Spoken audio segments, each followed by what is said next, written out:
You probably know about Japanese yokai. Maybe you've heard whispers about Chinese hopping vampires, but there are dozens of ghosts across Asia, so terrifying, so deeply buried in folklore that Western pop culture completely skipped over them. And some of them?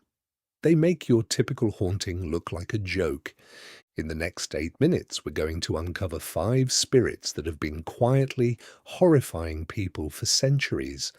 Ghosts so specific, so region-locked, that you won't find them on any mainstream horror list. So stick around, because some of these, they're still worshipped, still feared, still real to the people who grew up hearing stories about them in the dark. Let's start with something that sounds innocent. It isn't. Ghost number 1, the Pontianak. In Indonesia and Malaysia, there's a ghost called a Pontianak. Here's how she's born.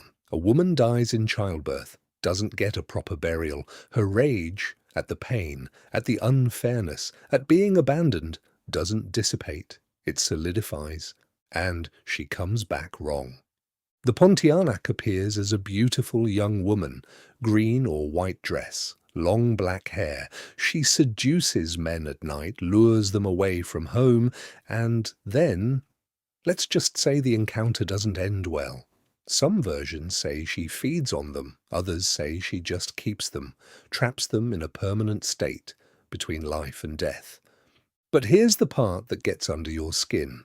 Locals claim there are still places in rural Malaysia where people won't go after dark because of Pontianak sightings, not old stories, recent ones.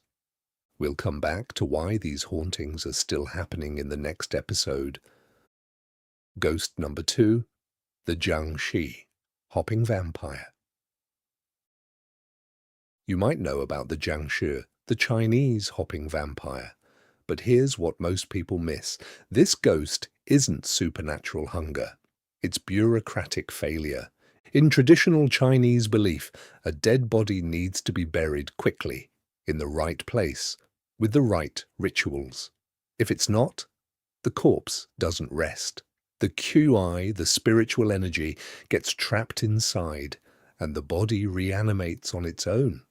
But the Jiang isn't trying to eat you out of malice. It's confused. It doesn't understand it's dead.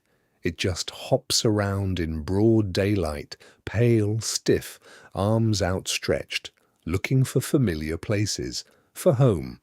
And it will kill you just by accident, just by being near you. The horrifying part? In old Chinese records there are accounts of entire graveyards being evacuated because Jiang were waking up. Mass hauntings, communities fleeing. Ghost number 3, the Manananggal. Okay, this one's different. In the Philippines, there's a vampire called a Manananggal. And I'm not going to sugarcoat it. This is one of the most unsettling ghosts on this list. The Manananggal is a woman, usually beautiful, usually normal-looking during the day. But at night, she separates. Her upper half detaches from her lower half, sprouts wings, and flies around the neighborhood looking for pregnant women. She lands on roofs. She puts a long, hollow tongue down through the ceiling and sucks out the fetus. She leaves the pregnant woman alive, just emptied.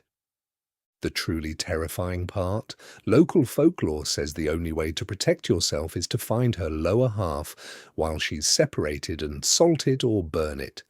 Because if dawn comes and her upper half can't find her bottom half, she dies.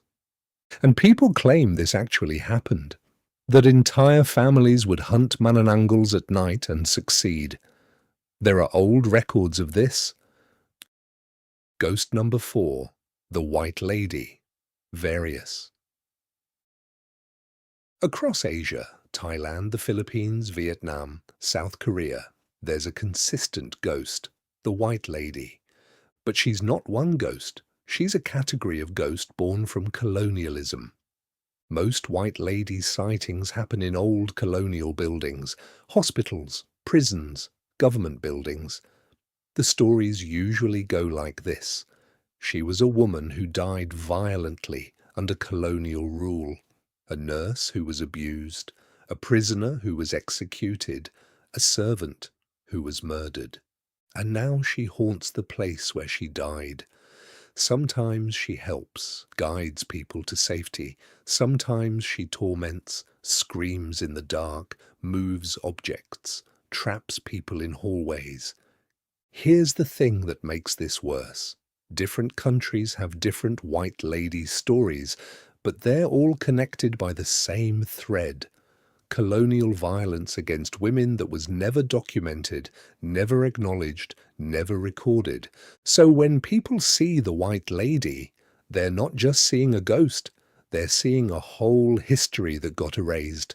And we're going to dig into why colonial hauntings are so common across Asia in a future episode.